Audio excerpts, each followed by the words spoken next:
After the end of the world, the burnt one woke from a deep slumber, broken, deaf, and blinded.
A spark had once again been lit.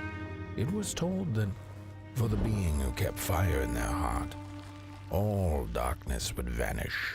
Nevertheless, this long night seemed endless and fraught with perils.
to remain dead.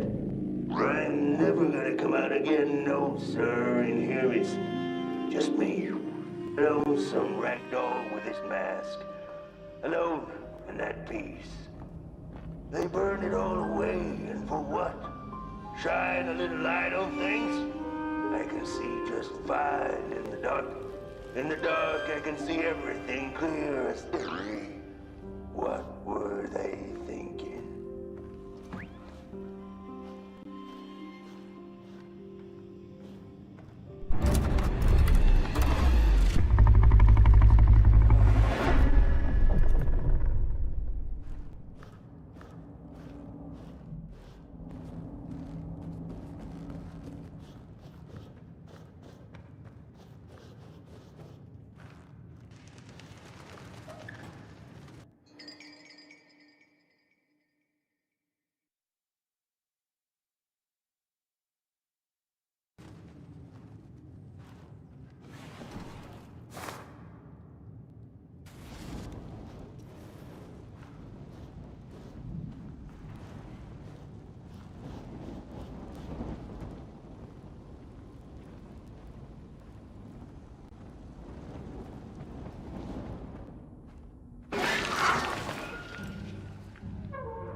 Focus on the eye and close your eyes to make things clear.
In the midst of darkness, lo and behold, a friendship kindled. The fire that spread with it seemed so small against the vast night sky, small and flickering, but defiant.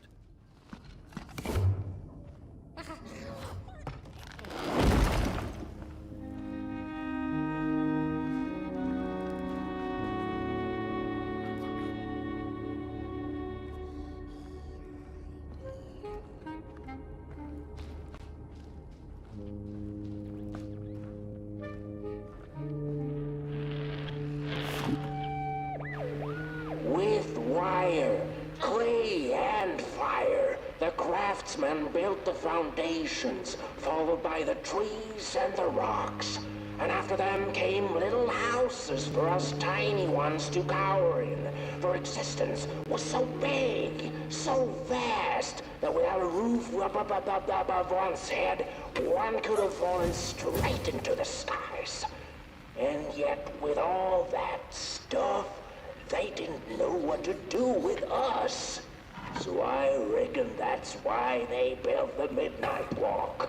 For us to wander, for lack of reason.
The crawlers eat fire, it's true they do, but most of all they feed on you. Don't you know? Howdy do. Didn't you hear? They eat you too. Fire! Fire! It's true.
And so it was that the burnt one and a small flame took a wander down the midnight walk.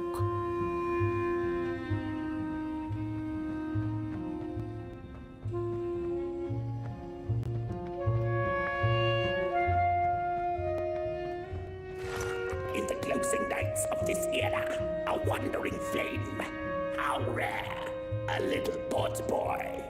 This is already the end. Your pot boy, the last ember of the work table that was. You are destined to carry this torch to Moon Mountain.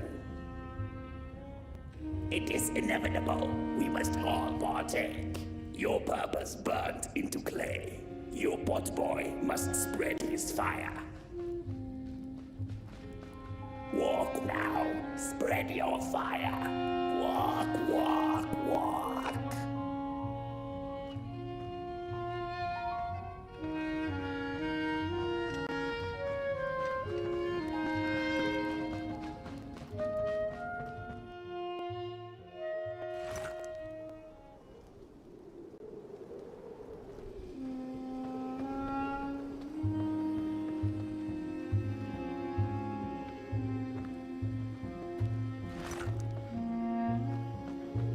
Whether they held or lacked reason, it didn't matter. When times were dark and winds blew cold, there wasn't much left to do, and it was quite enough to simply put one foot in front of the other.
Listen, they sense you. They feel you. That's so beautiful.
Fire? Hey, I'd almost forgotten how it felt. And salutations, burnt one. Fancy meeting one of your kind here. You're the caretaker of this little firecracker? I reckon you must be headed for Moon Mountain. Am I right? Well then, on one hand, it's just a matter of walking down the road. But then on the other, the Midnight Walk has a mind of its own, and a mind to teach its rider a thing or two to boot. So if you are intending to walk the walk, you better... Ah, how is he? Didn't see you there. So glad to see you back on the move. And as I told you, it ran away from its owners. It's been waiting for the right passerby ever since it ended up here. Well, heck, don't let me keep y'all. See you down the Midnight Walk, and burnt one. Wherever you end up this long night, keep that fire alive. It's really all that matters. Don't take my word for it. Just see for yourself. Some folks certainly know how to talk the talk. What you lack in talk, burnt one, I trust you make up for in walk.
Possibilities.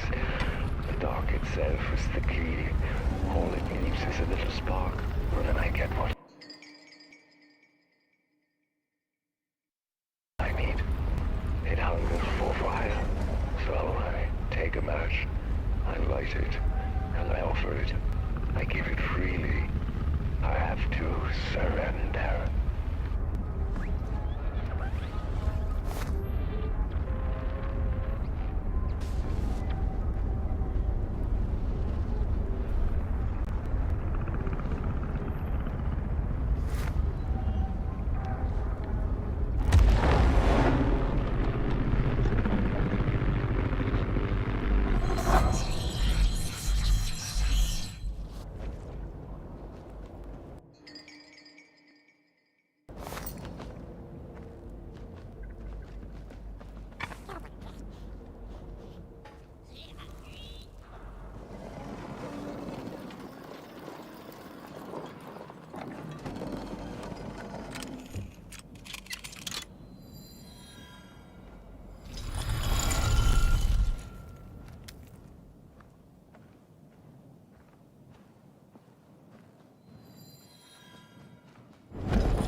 Don't venture into the swamp under the moon, they cautioned.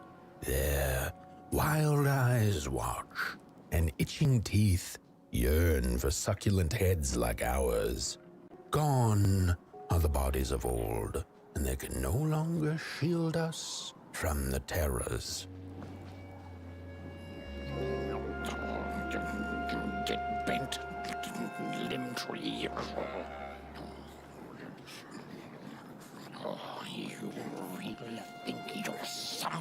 hung on your tall legs, with your long snake-like arms. Don't touch me, you limb tree!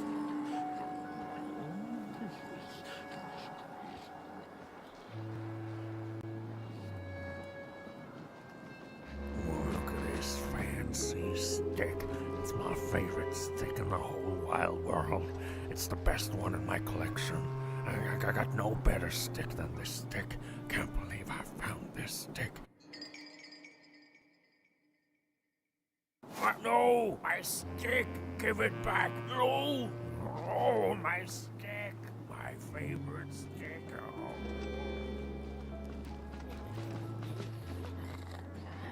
Oh, it was foretold, the return of the bodies.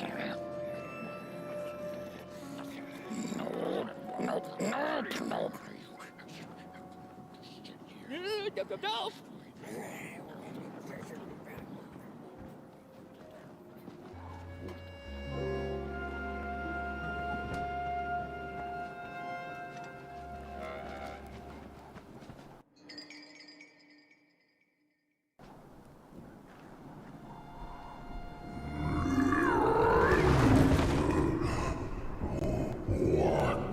What is this?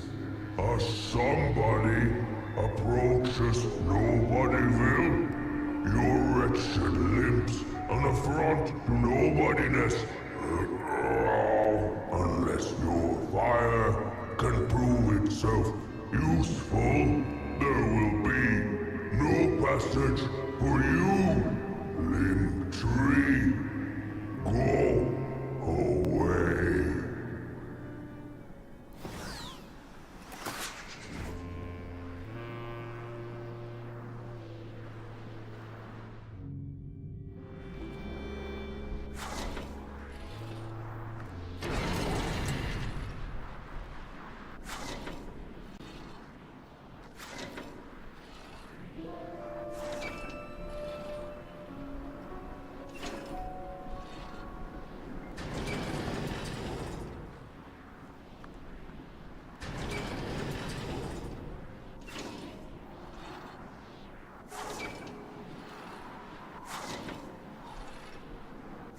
If you like them all, then maybe.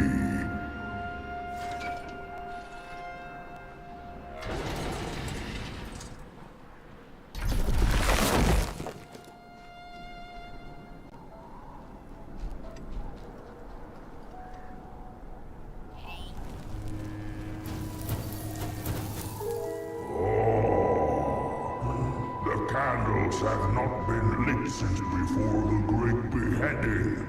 Now fire is back. Maybe fire can help us with our moldering problem. The headmaster will decide.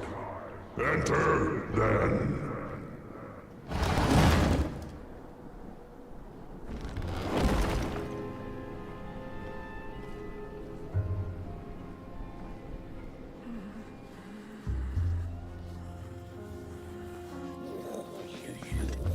You get out of here.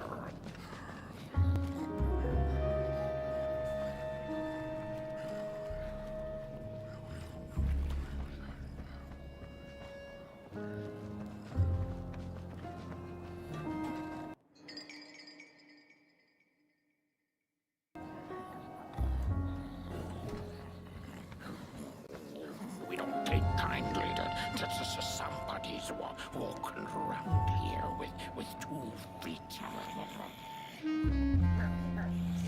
Ooh, look at those 2 arms swinging around. Disgusting.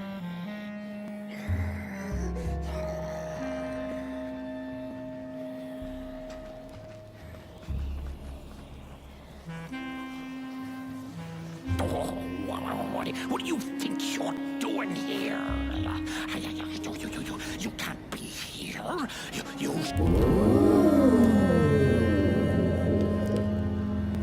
True fire. We nobodies haven't been graced by its warmth since the bodies were banished. They used fire for war.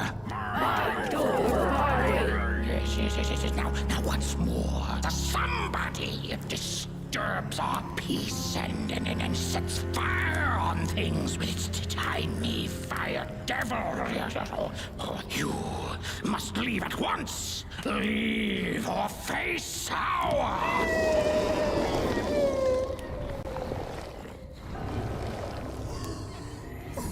It's the Motherboard!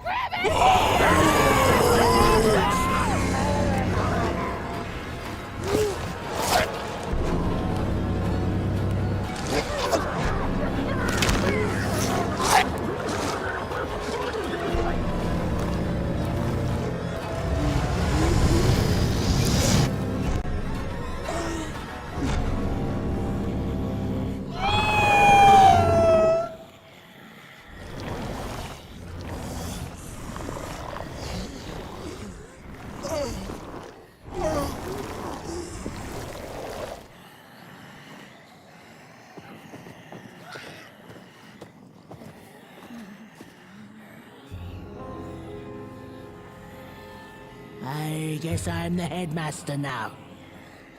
As you've observed with your own head globes, we have a problem. It is called the Molgrim. The Molgrim? Recently, she has become bold, moving ever closer to Nobodyville. You should help us get rid of her. Yes, get rid of her. Tame her, just make it stop. And by the powers suddenly vested in me, I will, shall grant you passage through our fair Nobodyville. Here, take this. Blech. Blech. Now, go do the quest. Meet the problem head on. Tame the Molgrim, and we will, I shall graciously let you pass through Nobodyville.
Mushrooms whisper of a new bird in down. They tell us her nest lies beyond the cold moon. And she came here to witness tragedy. She feeds on these tales you see, sucking their fire dry like marrow from a bone.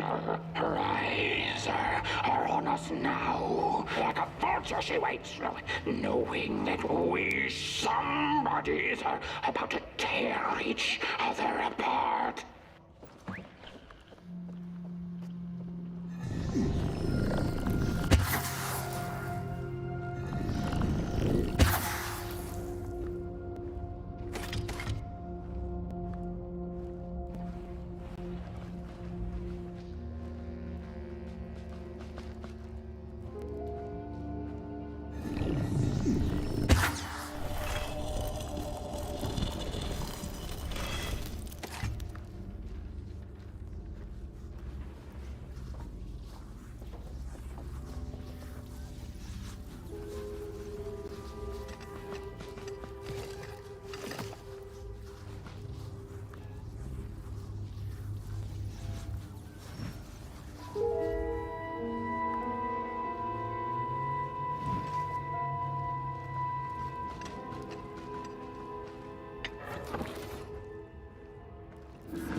a sinkhole devours your fire.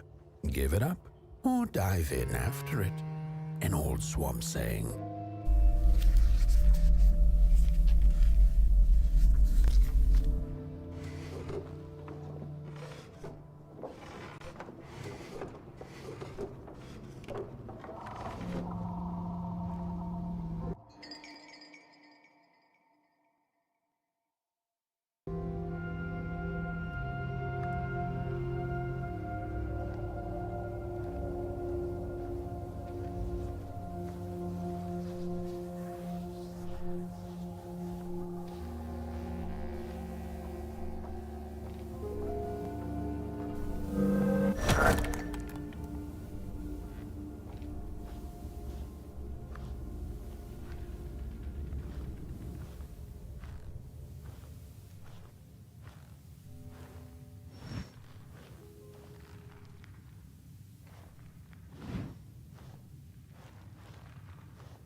Another old swamp saying went, when dealing with a troubled and troublesome Mulgrim, do not light a fire beneath her, but help her build one from within.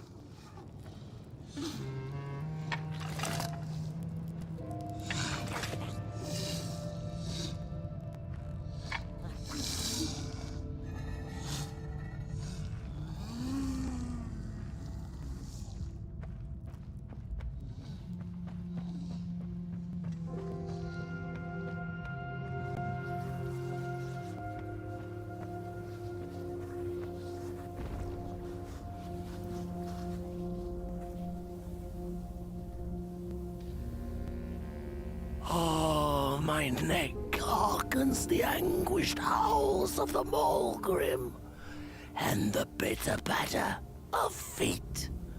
A somebody and its flame, albeit a small one. 'Tis enough, perhaps. The Maulgrim's precious shards, they must be returned to her lair, to her cauldron. Only then may the cleansing fire burn.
Body stands their approach over the mountain vein and violent.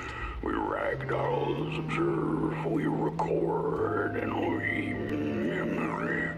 Their faces are masks, they do not know What the sordid yearning hides behind. his hands will tell. We put on a mask, we perform, and we put on a show.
Hands up! Ready! Up! Break with your boots! Take with your hands! Full of fire! The fire is ours! Take the charge! Take the fire!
Good evening. Or is it morning? your afternoon.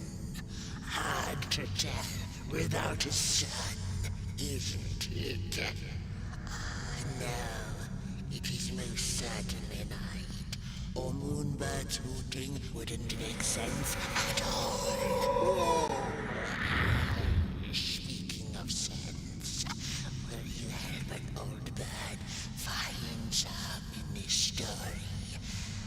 Fire up these dusty murals in the right order, and you will receive a present, a little gift, yes. Bring the fire to the story.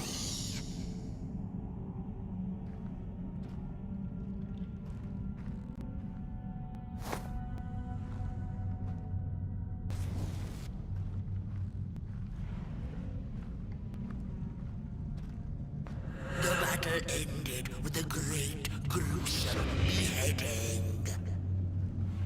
Once upon a time, the Mulgrims lived in peace. And as the heads roll, the time of the Mulgrim begins anew. The valley was taken, but then began the Battle of the Bodies. Intriguing. Peace ended when the violent somebodies invaded the valley.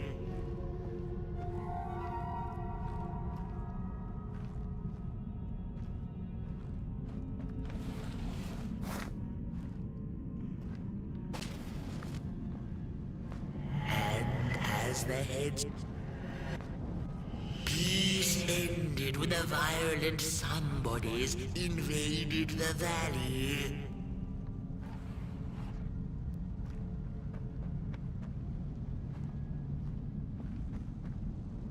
Once upon a time, the Mulgrims lived in peace. The battle ended with a and as the heads don't make no sense again.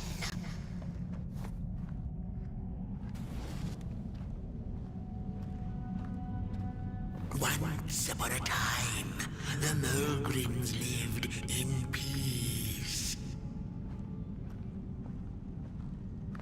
Peace ended when the violent somebodies invaded the valley. The valley was taken, but then began the Battle of the Bodies. Intriguing. The battle ended with a great, gruesome beheading.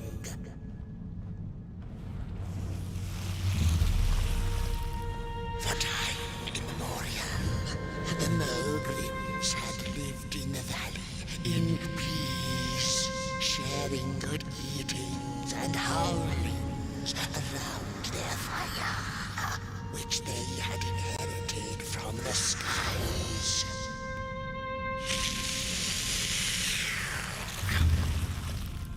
Then one terrible night came the violent somebodies.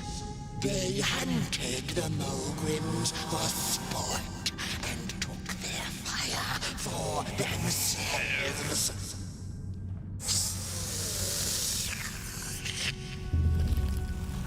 But the somebodies knew not what they were dealing with, for as soon as they held the fire in their grubby hands, they began to fight one another with it.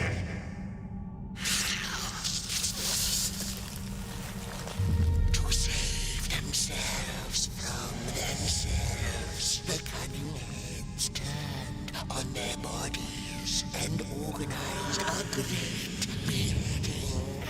And so it was that somebodies became nobodies, and the bodies were exiled. A time of peace would ensue, or so the headlings thought. The last living Mulgrim had been biding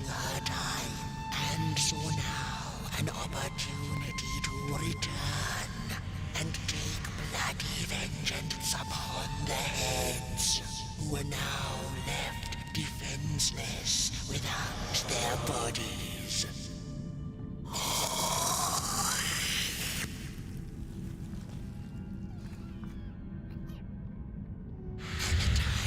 The Mulgrim begins anew. A storied meal indeed. Moonbird thanks you for feeding her and proudly upholds the promise. A gift. A shard from the Mulgrim's own cauldron. It looked so shiny in the moonlight. Moonbird simply had to take it.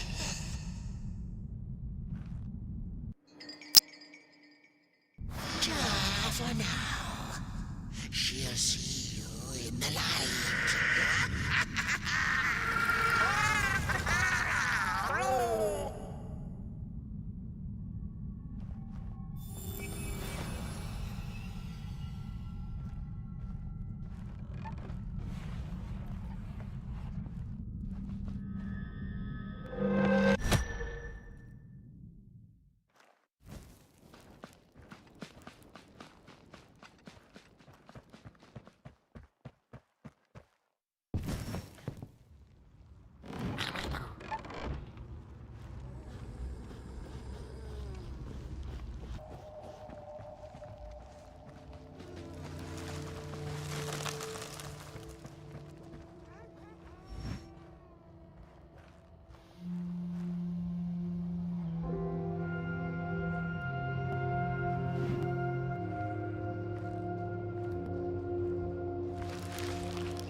Oh?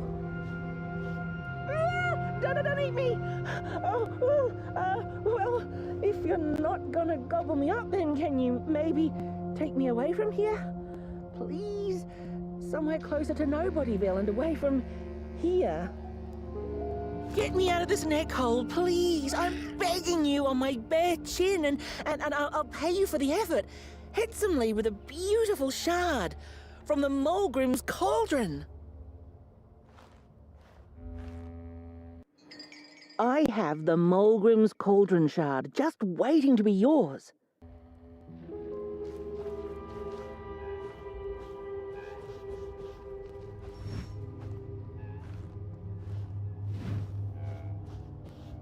She's here.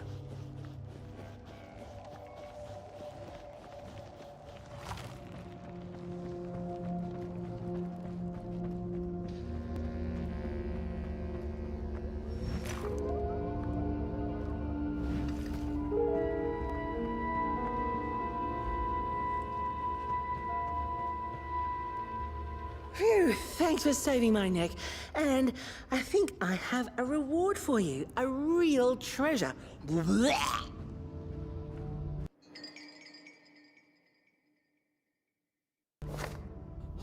There you go. One of the 3 missing shards from the Mulgrim's cauldron. Yeah, I stole it.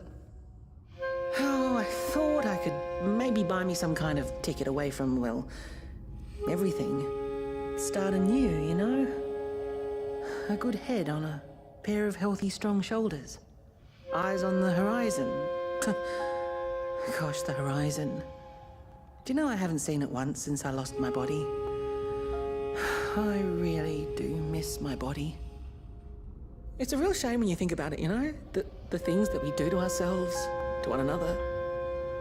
What we did to her, kind. All in the name of some sort of control. It doesn't make sense. Anyway, I guess I'm sad. Sad and sorry.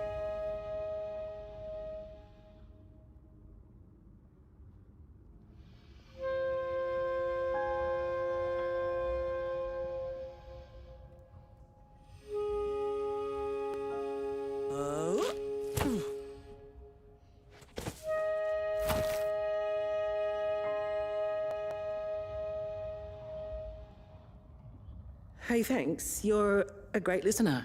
You know that? Just take care of that shard now. Maybe put it back where it belongs and... yeah.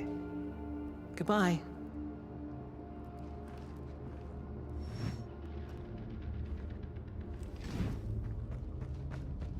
It's easy to lose one's head when everything you love is either gone, broken, or dead. Yet another forgotten swamp saying.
She'd never been much for company until she had met the other one.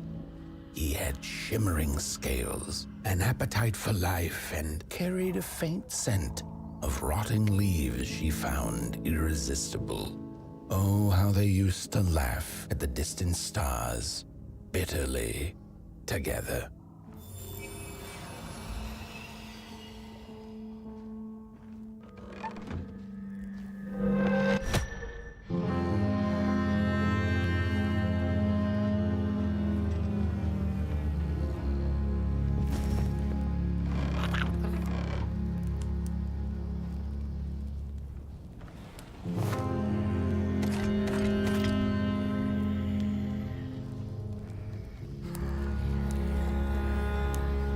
The howls of the Mulgrim have gone with the wind, and our headaches settled into gentle throbbing.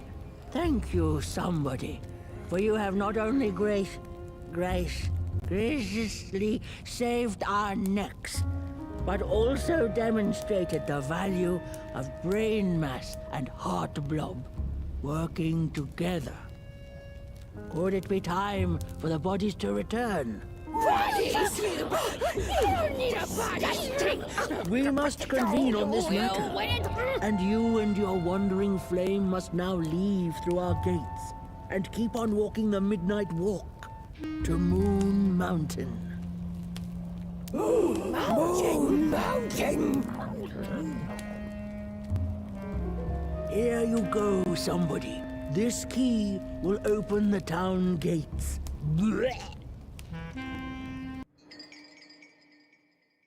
The mountain once again beckons, and the call is answered. Very well.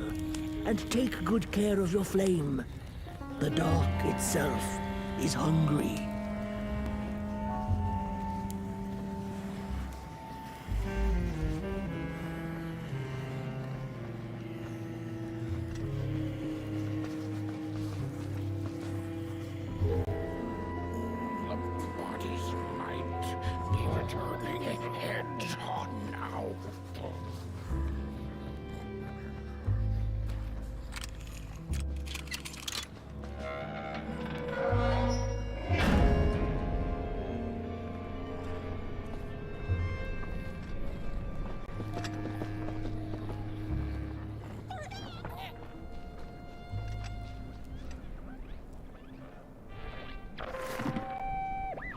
I've had enough. First it was the big Mogrim hunt, and then they forced us out into that maker-forgiven swamp. I hate hiking. And then when we had nothing left to hunt, we started fighting each other. And then Mr. Mayor gets this grand idea that we should chop our own heads off and banish our bodies. How does that even scientifically work? I've had enough of civilization.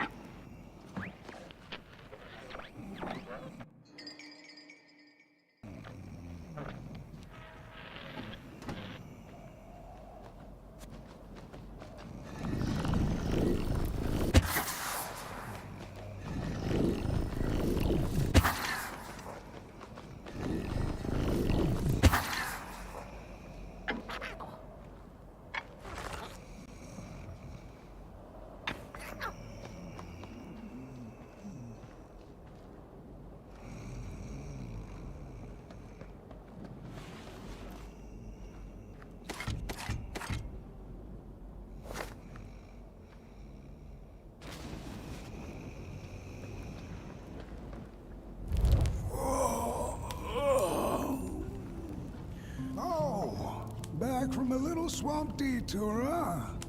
Hope the heads didn't give you too much trouble.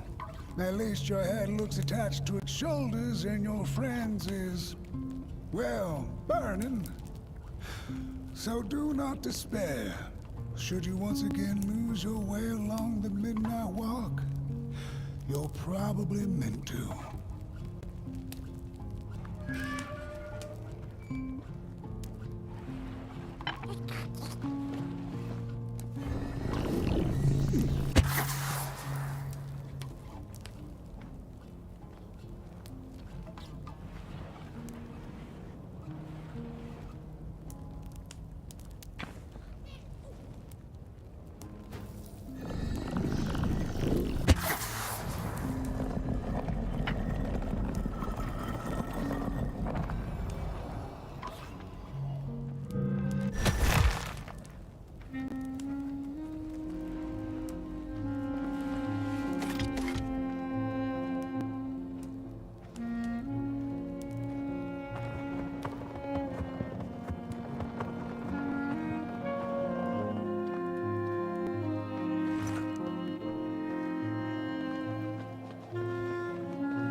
small crims have a special relationship with fire.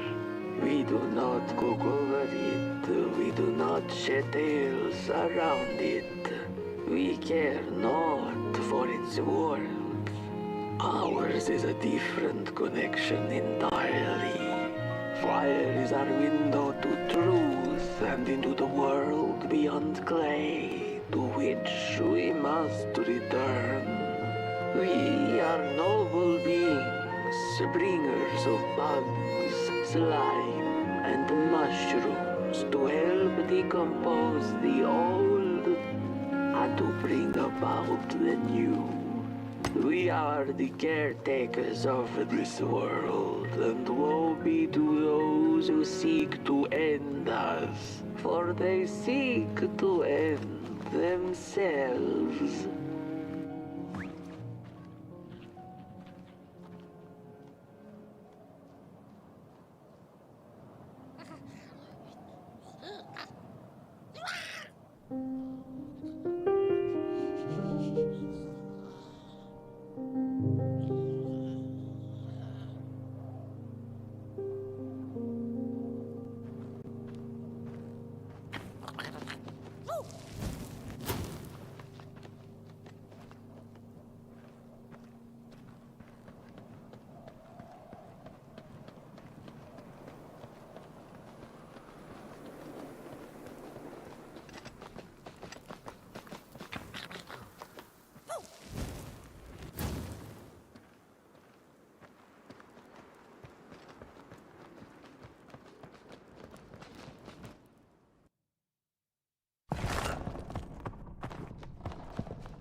Dreadful was the day when the sun vanished.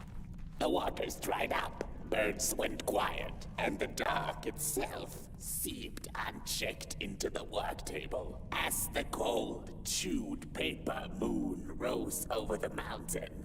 The night that followed would be long as the midnight walk. The burnt one was there. You do not remember, but you feel it, don't you? You are reborn when need arises. This night, Port Boy needs you, and Moon Mountain beckons. Its call irresistible.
I had a flame once.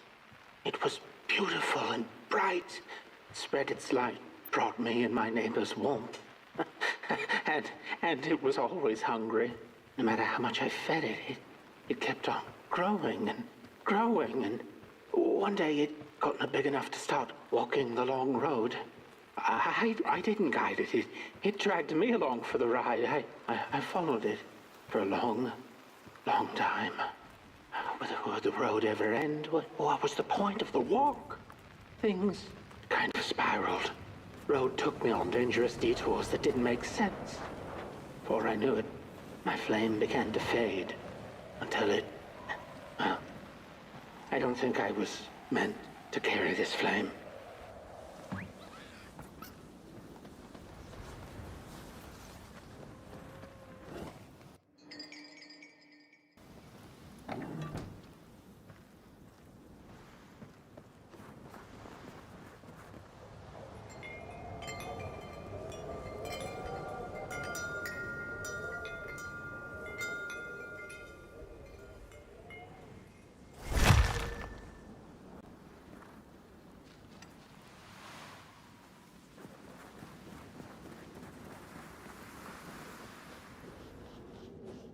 There once was a freezing cat who was looking for shelter when she came across a dark cave.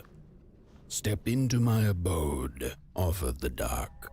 "It will warm you if you surrender your wants."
The story goes of a nameless maker who pulled creative spark from the dark itself without giving it fire. With his dark source, he managed to create swaths of land in no time. The dark itself waited for a gift of fire, but the maker just kept on taking. Too busy building his crooked fences and watchtowers, kept his fire locked away in his chest. One day, he decided to create the first people to inhabit and appreciate his creation. It was then that the dark corrupted the Maker's clay, guided his greedy hands into creating not people, but the first of the fire-eating crawlers. And they crawled into this world absolutely starving.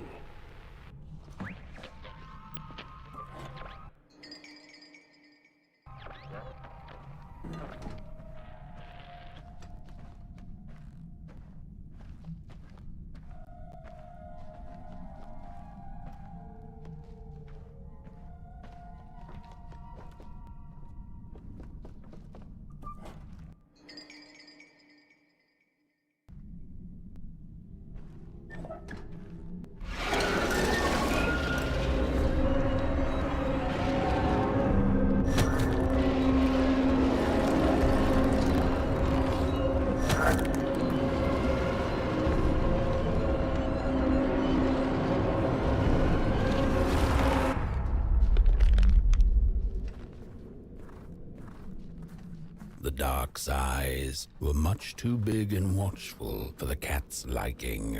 She went on to find warmth somewhere else.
Then the cat saw it. Rooftops piercing the sky. Approaching the town, she was greeted by a crone. "Come, kitty, kitty, you must be tired. Sit in my lap. Share your soft fur, and I shall warm you for a spell."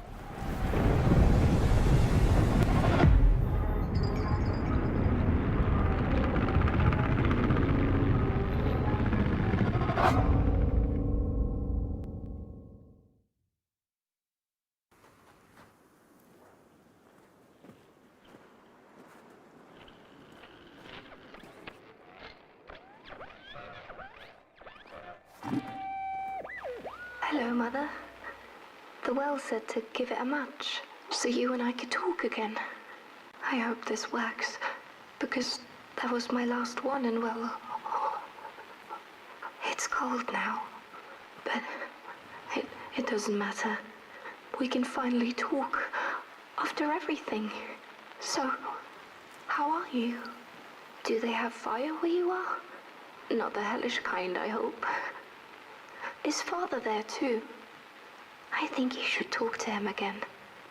I know it doesn't seem like it, but I know he loves you still. I love you. Still. I can't feel my hands. I can't feel anything.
Welcome to Coal Haven, newcomer.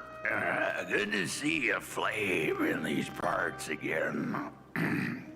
I'll be your guide tonight. This furnace here used to run on coal and fire, don't you know? But a thief stole all our matches, wasted them in greed, you see. Now the ghost has come to smite the wicked and punish the thief who killed us. Well, I guess that's it. That's a tour on the house. There's a bone right there in the snow. That ain't no place for a bone.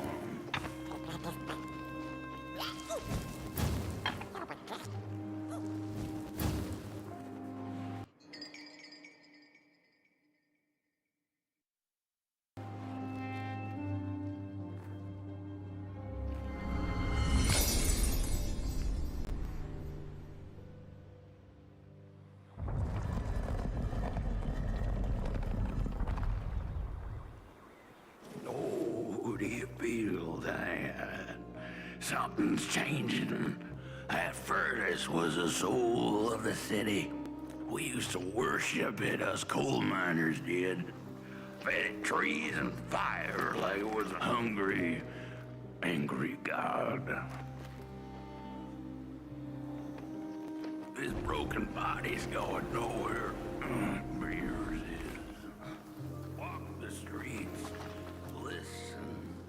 Just don't believe everything the half-dead say.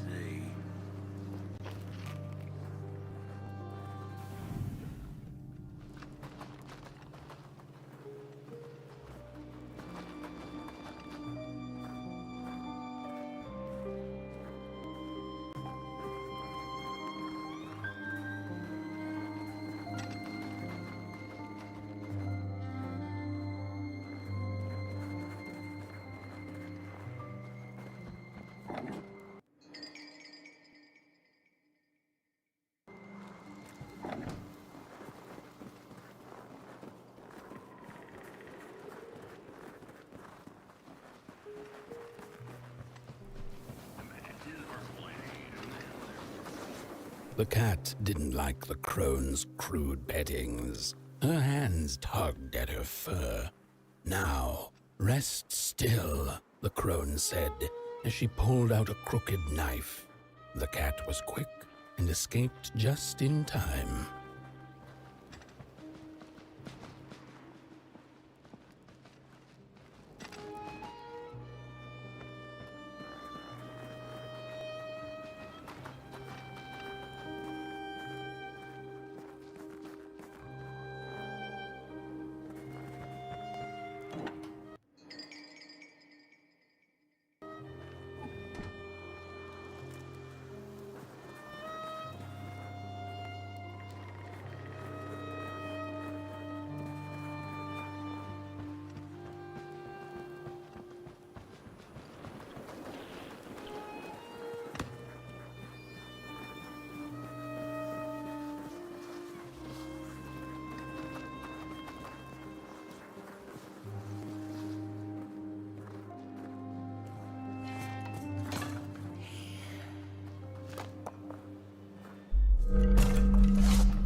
seen a ghost.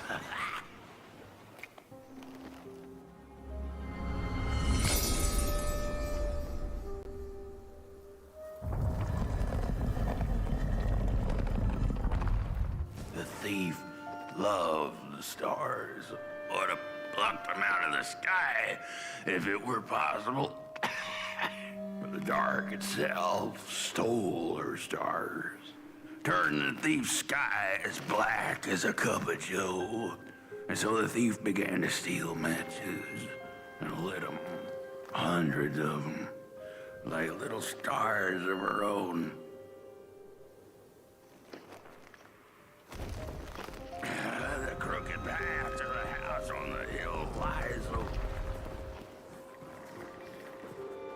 Wherever she sought warmth, it had a price. The miners needed the cat to get rid of the rats, and the vicar wanted her protection from bad luck.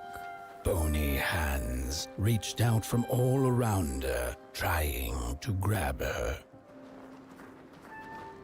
The burnt matches lead to the house. Brothers and sisters, hunt down the thief. The matches. Follow the burnt matches.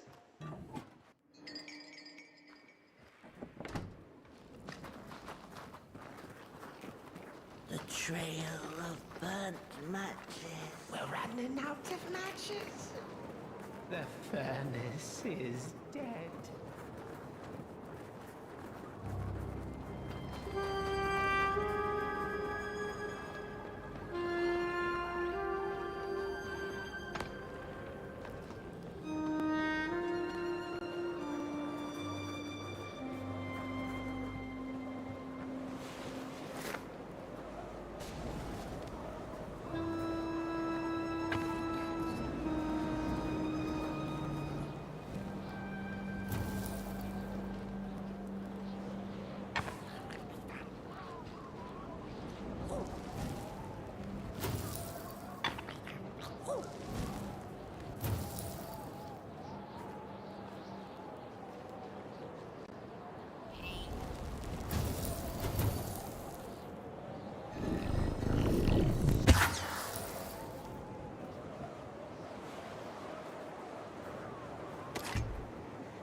What's... Oh, this isn't my body. The fire, did we snuff it out? Where's... Did I save them? The house. It's ruined. Well, It wasn't supposed to go down that way.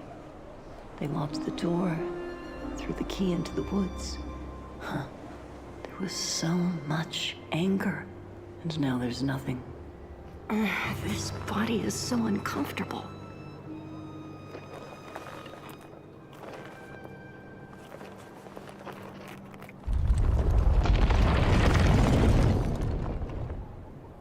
While I was in the black, I had a dream. There was a monster in the woods, with our door key dangling from its tail. I ran, tried to chase it, grab the key, and when I did, the creature turned around, and its face, it was the face of this whole town.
That's it, that's the key. Unlock the door. Please. I want to see my home again.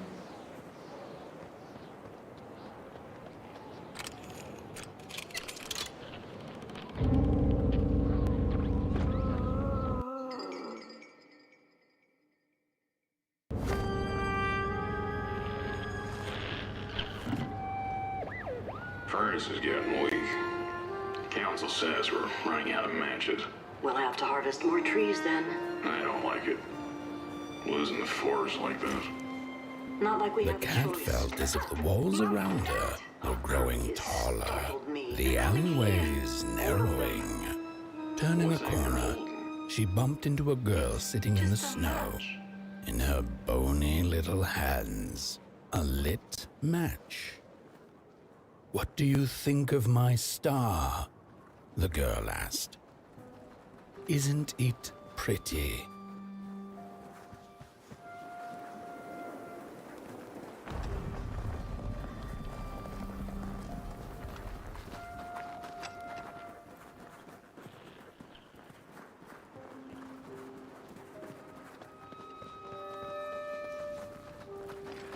Crooked path to the house on the hill.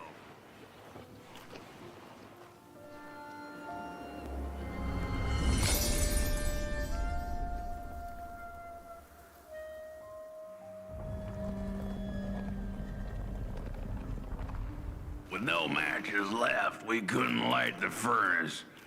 And the thief paid a terrible price for her burning greed. As the furnace died, one by one, so did we. But before we perished, the dark itself moved into our hollow husk, turning us cold and wicked. If I had a heart, I'd feel great shame for what we did.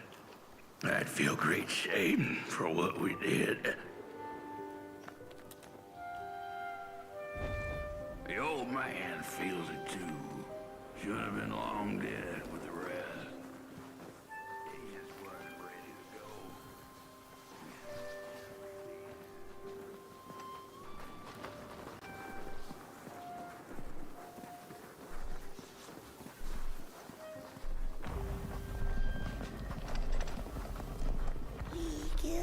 She killed the furnace, so he killed her. Murderer. That is the one left. Rest for us.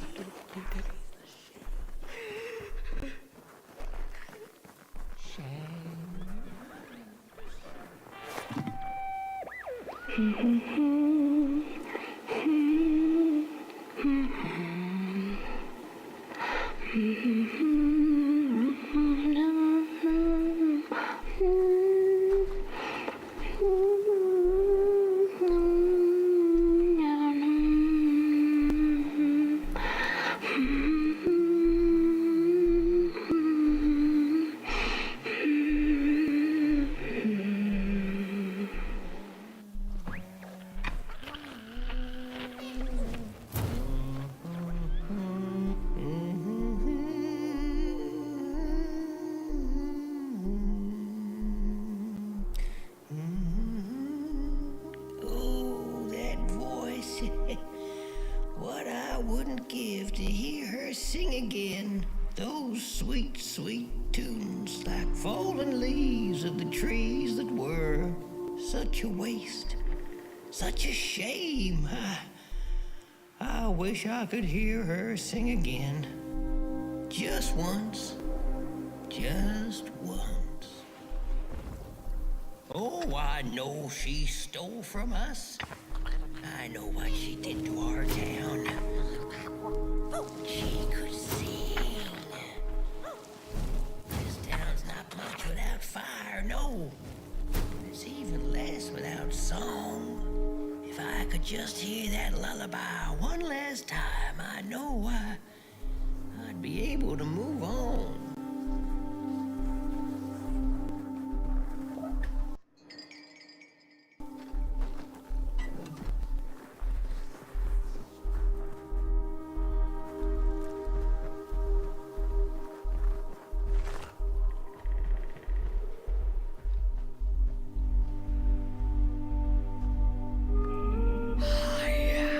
Pray, beg for silence of the dead. But what the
little flame. You found it.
Little soul, you charming little wanderer, my life's companion and body's guest. Where are you off to now? I don't know what I thought would happen. I feel a strange warmth, but just as coal runs deep in the earth, so is the shame a part of me, mine alone to bear.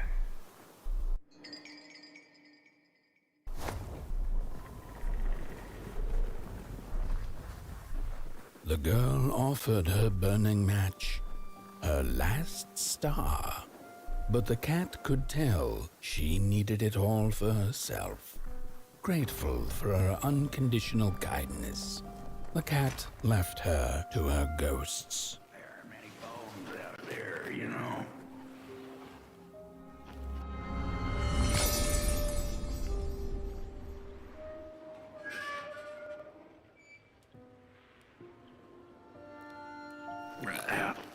The door at the flame is open. It's already there. You just haven't lit it yet. Now, if you don't mind, a little spark. And just maybe we'll be able to die for real this time. In life, I didn't mind a little loneliness, but this is the worst. The furnace belongs to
Release me.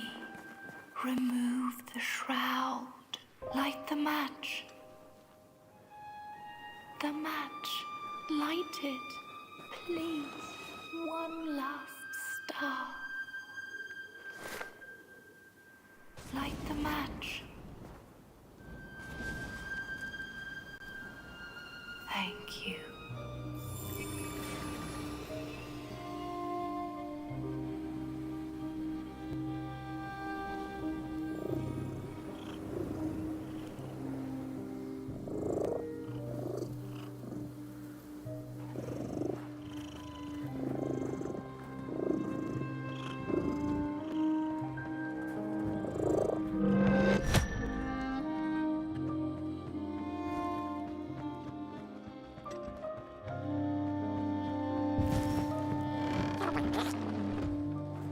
the cat finally settled in front of a giant burning furnace.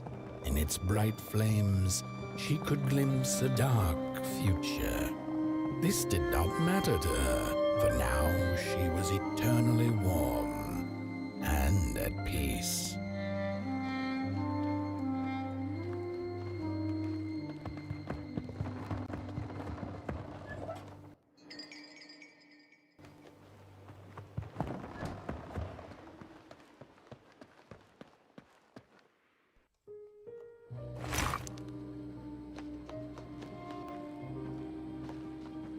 The flame burns still, and the fire has spread along the walk. The cold takes its toll, and Potboy's flame flickers. But it is still enough for the climb to Moon Mountain, to light the final fire. The road always leads to Moon Mountain. Hark! His fire belongs to the mountain. It came from beyond the moon.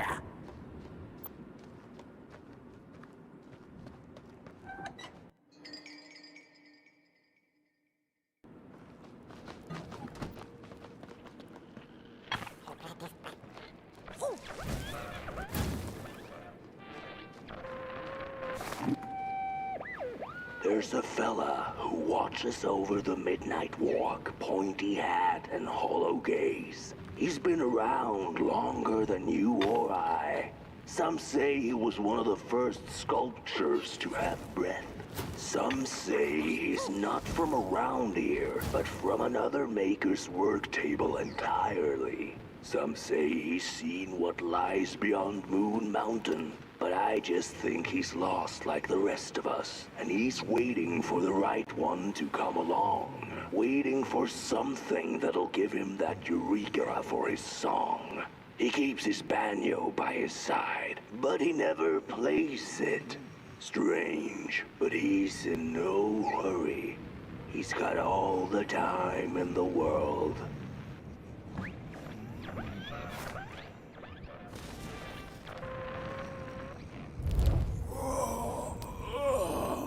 Hey, my. The bird one and its flame approaches. The road's been long, hasn't it? And it just keeps on going, don't it? Why don't you rest here for a spell? Change is in the air. Warm winds coming in from Coldhaven. I trust you're not pushing that little flame of yours too hard. He is mighty, no question about it. But between you and me, he still has a ways to go until Moon Mountain. Heck, it ain't my place to tell you how to tend your flame. I'm sure you'll be fine. You'll be just fine.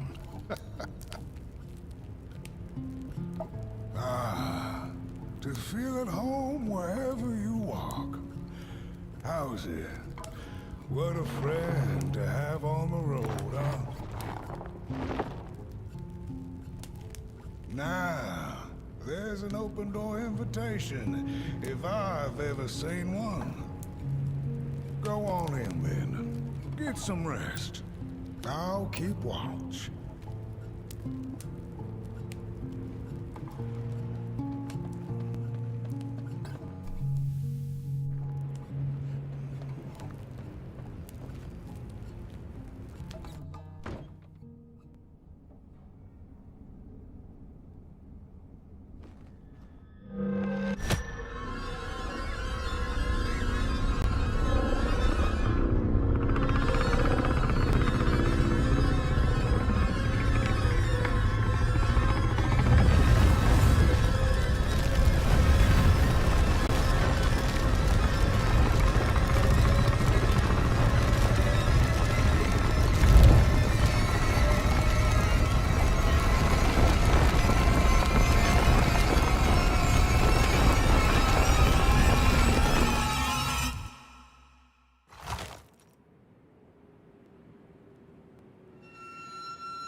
A boatsman went out into a foggy lake to find peace. Then, out of nowhere, came another boat that bumped into his. He cursed whoever was on the other boat, but when the fog cleared, he discovered that it was, in fact, empty.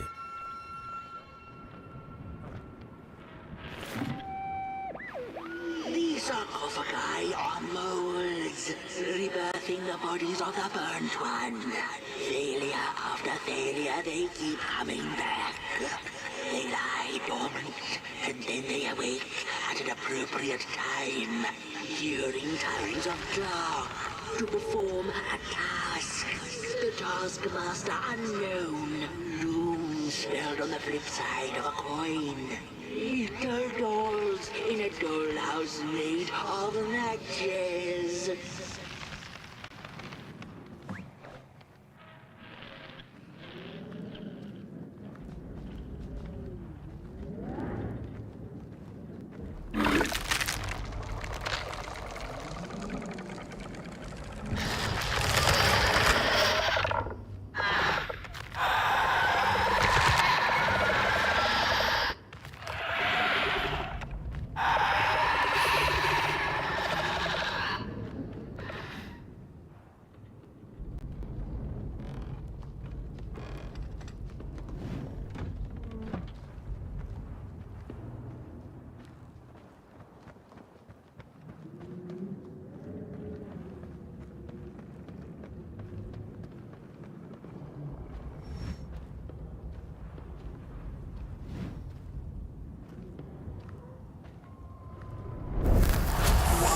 A story without a little adversity.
Don't you agree?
Fire's back on the menu, crows.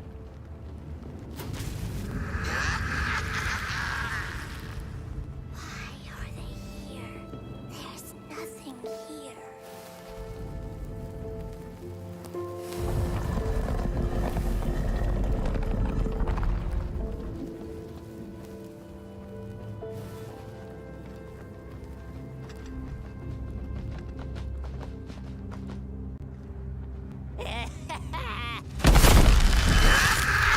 I see you. Not a crawl closer, Moonbird.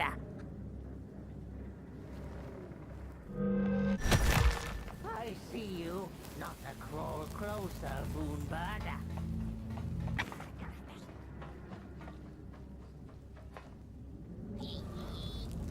I hear you messing around.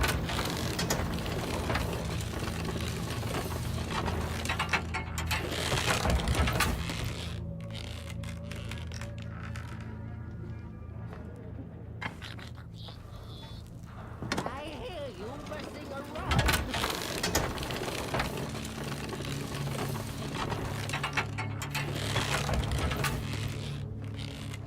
Avoid your greedy gaze. The moving pictures are not for you.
The pictures. They're moving again. Forbidden. It is forbidden. It is forbidden. Hush, no talking in the theater, fools.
stories.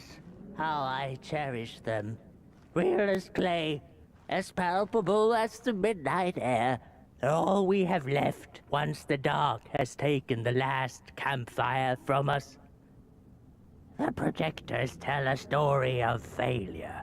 The craftsman projects it onto his creations. He keeps building, building without love for his craft. He needs to see it.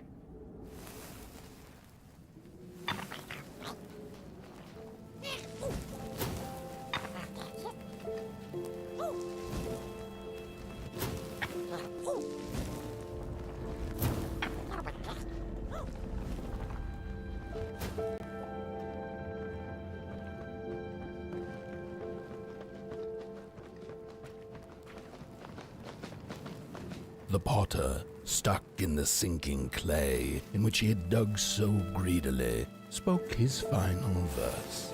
Here was I born, and here I lived. My refuge was the clay, and now the clay has played me false in a most grievous way.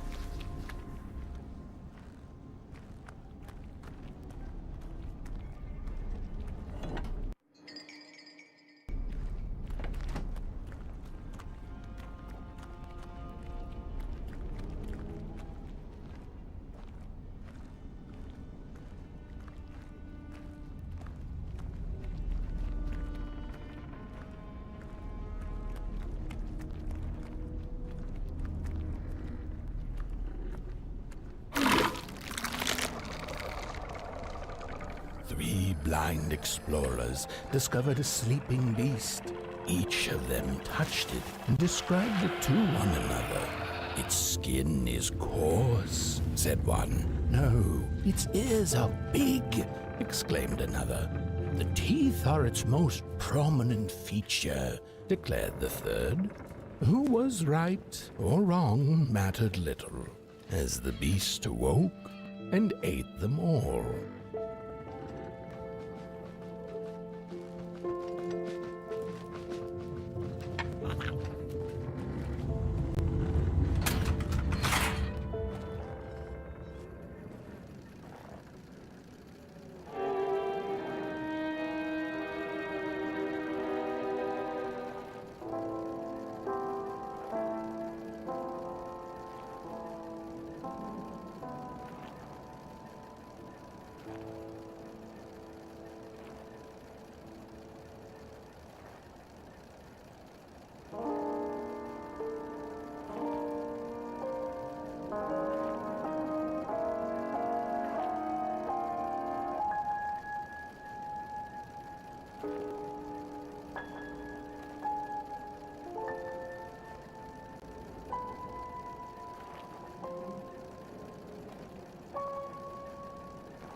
sorry reflections of the daughter.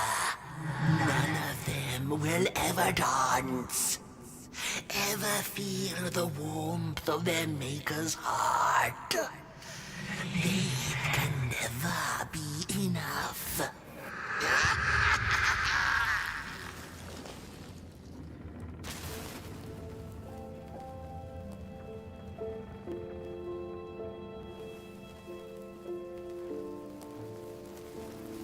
After years of searching for her son, the weaver was convinced she had lost him to the dark.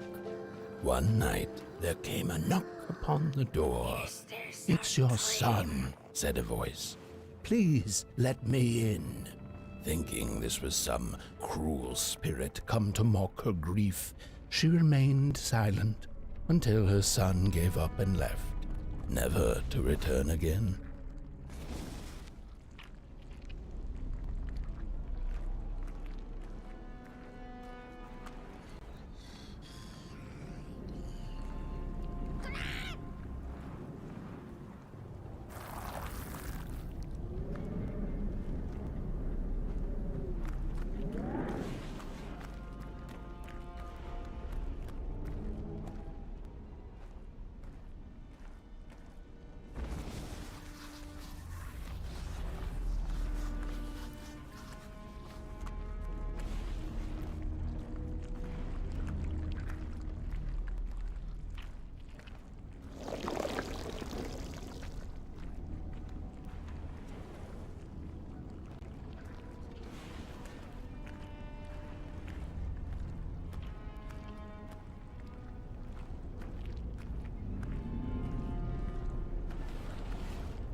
that just the way the father hoped the daughter would fill his heart with fire, failing to see that she needed a fire of her own. His princess danced away, and he stayed behind, cemented in his ancient doom. The heart is a bottomless pit, never sated, always craving for more.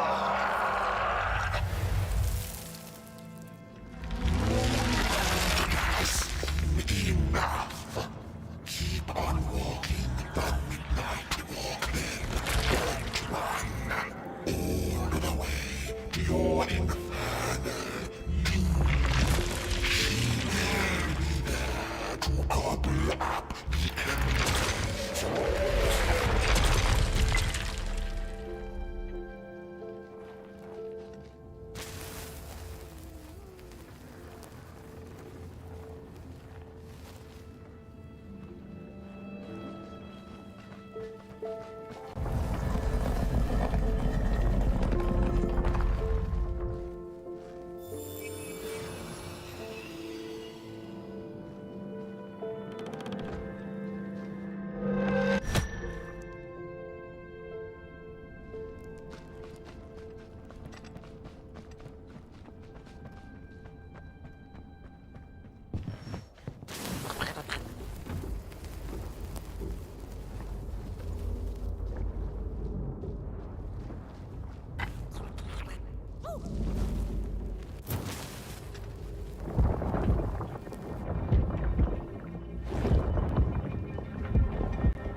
The wanderer asked the craftsman, "How do you make such perfect sculptures?"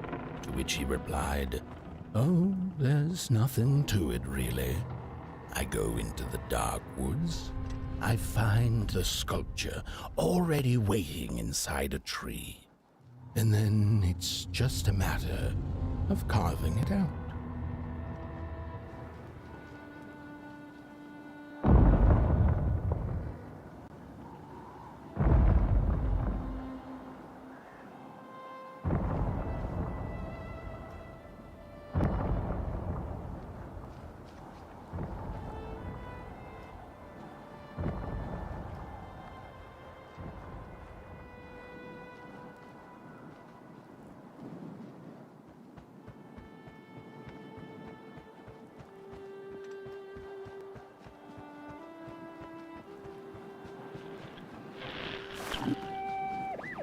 When I was a child, I exchanged letters with a monster in the woods.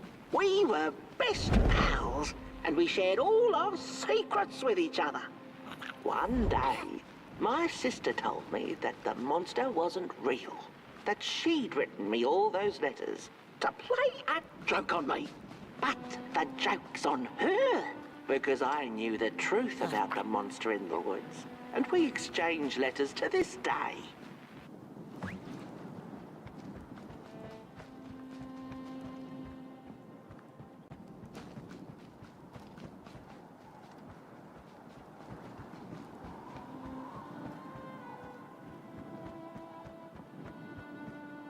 Hark! Not very far now. Not very far. The flame longs to be free. Caged, it cannot truly burn. How beautiful. How tantalizing. It is simply the way of fire.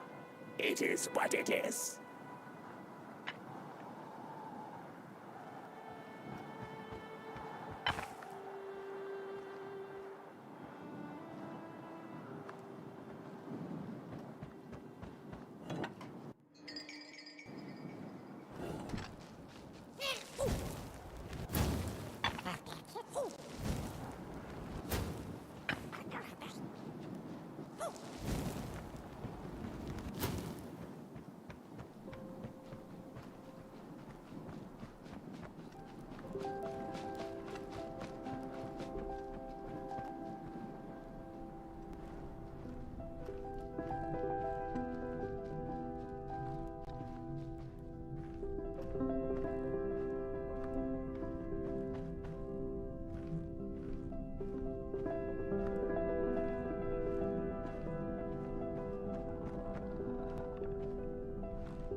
When the nameless maker lost his creation to the dark, he went back to the great drawing board.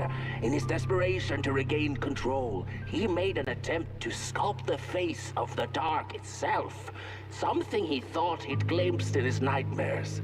But the face wormed itself out of his mind's eye, and instead his twisted sculptures came alive, grinning and many-legged.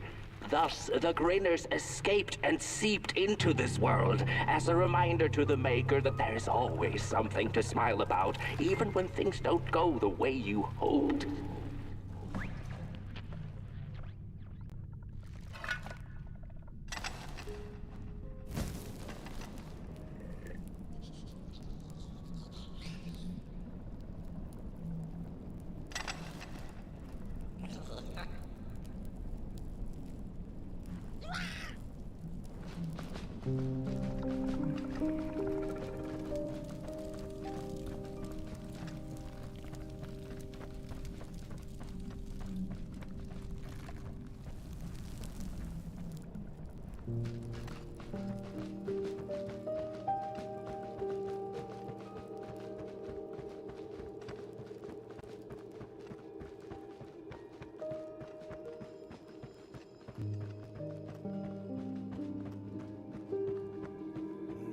Whoa there! You look like you're about to move a mountain. That's what I get for trying to get in the way of a flame and its destination. Let him walk his walk. Ain't nothing gonna stop him now, looks like. Fare thee well now, Burnt One. You're going to Moon Mountain, and that walk is for you alone. You have a tough decision ahead of you to make, just like the ones who came before. But they're all long gone. In the end, all there's left to follow is your own heart.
When I was a child, I exchanged letters with a monster in the woods. We were best pals, and we shared all our secrets with each other.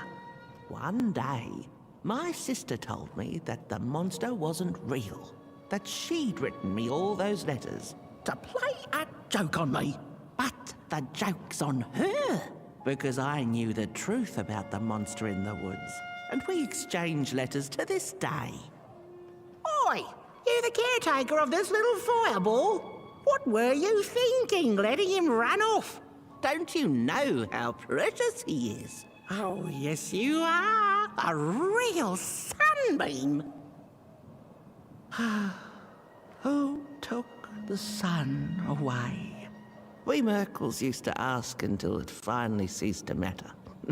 Night skies like these, trouble seems so far away, doesn't it?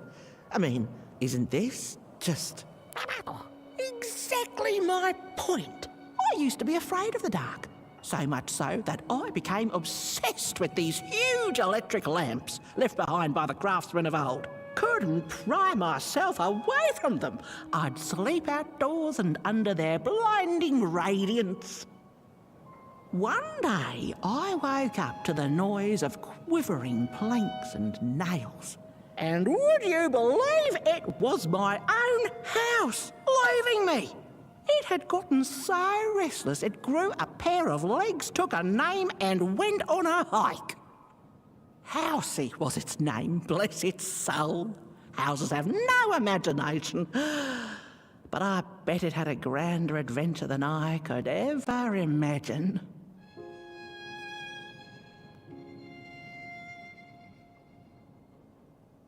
This little flame is your home, burnt one. Keep him nurtured and safe, and you'll always find yourself in the right place. Through the rain, in the dark, and over Moon Mountain.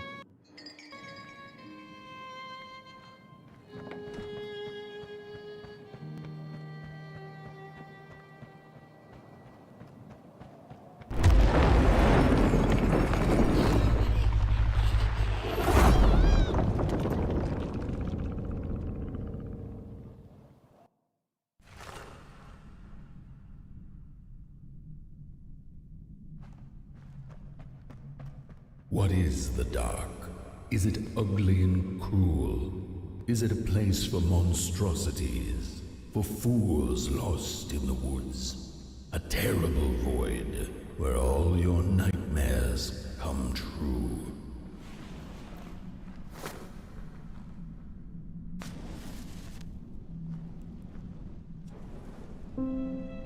The dark could be a friend, perhaps a space where we might find each other, all of us equal under its cloak.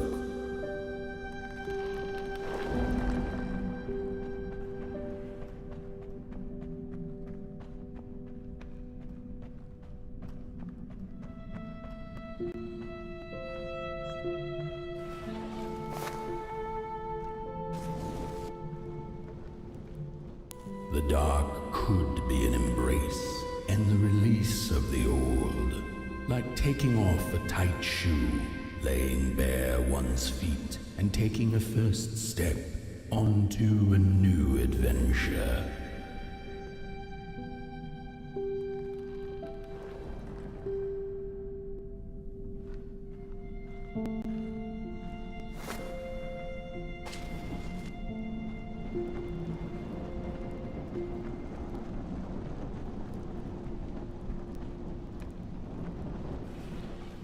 The dark could be a moment of clarity and calm, a break through icy clouds and the shameful stories we tell ourselves that fetter us to the clay and mud.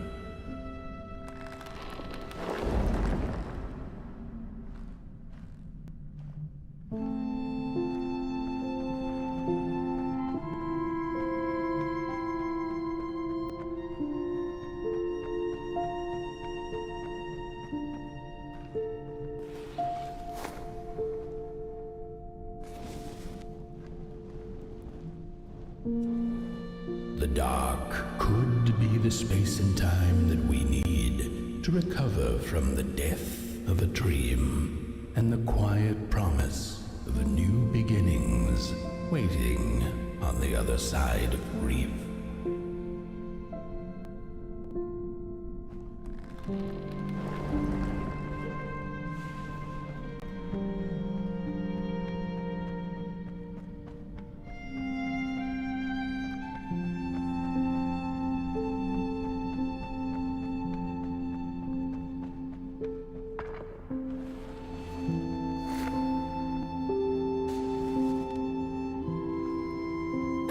In the end, the dark remains a mystery, its secrets locked away behind the stars.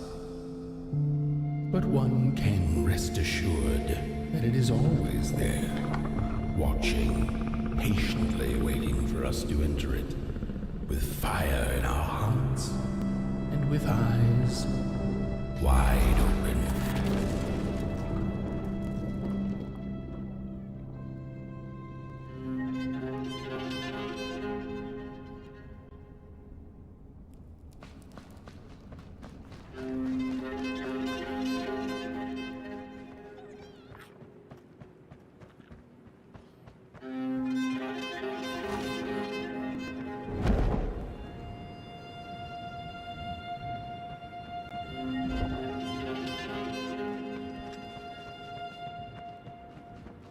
You've arrived.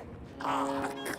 Your fire is dying, but the last embers will light the final fireplace and send your pot boy home. Can you do what you must? Naturally, you must. It is destined, and you will be loved and forgotten.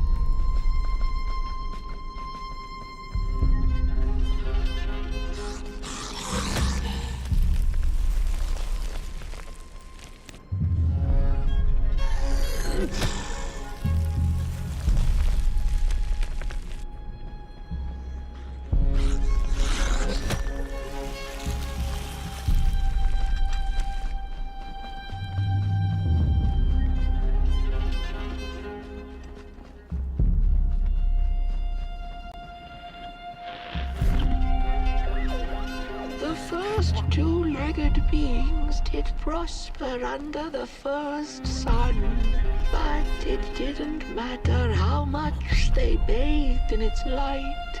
They craved more.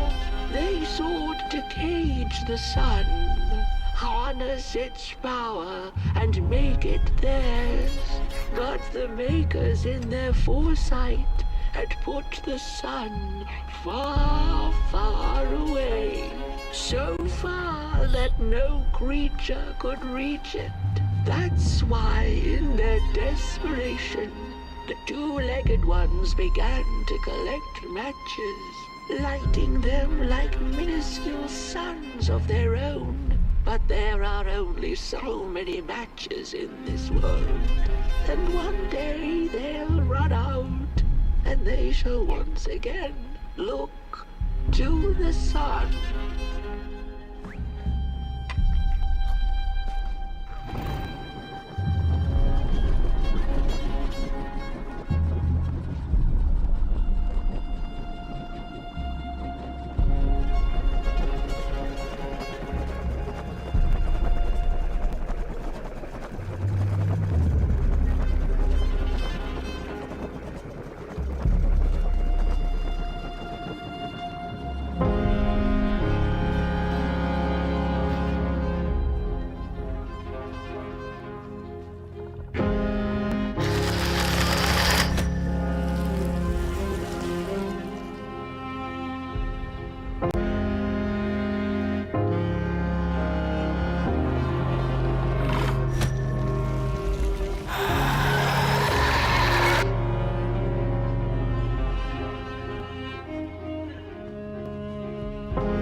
wretched gut feeling like something was up, like something was on the way, a danger I never could have guessed. I figured that's just how I always feel, and my worries seldom come true. And now here I am, and I have been for some time now, and it just won't come back. I'm thinking, while I had it, I didn't know what to do with it, how to care for it, enjoy it. But if I had it again tonight, I'd probably waste it all over again.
Once upon a time, some folk on the other side of this and that had the most strange and beautiful dream. I hope that tonight you caught a glimpse of it, and I wish you the levity and grace to smile in the darkest of times and on the way down your midnight walk.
Once upon a time, some folk on the other side of this and that had the most strange and beautiful dream. I hope that tonight you caught a glimpse of it, and I wish you the levity and grace to smile in the darkest of times and on the way down your midnight walk.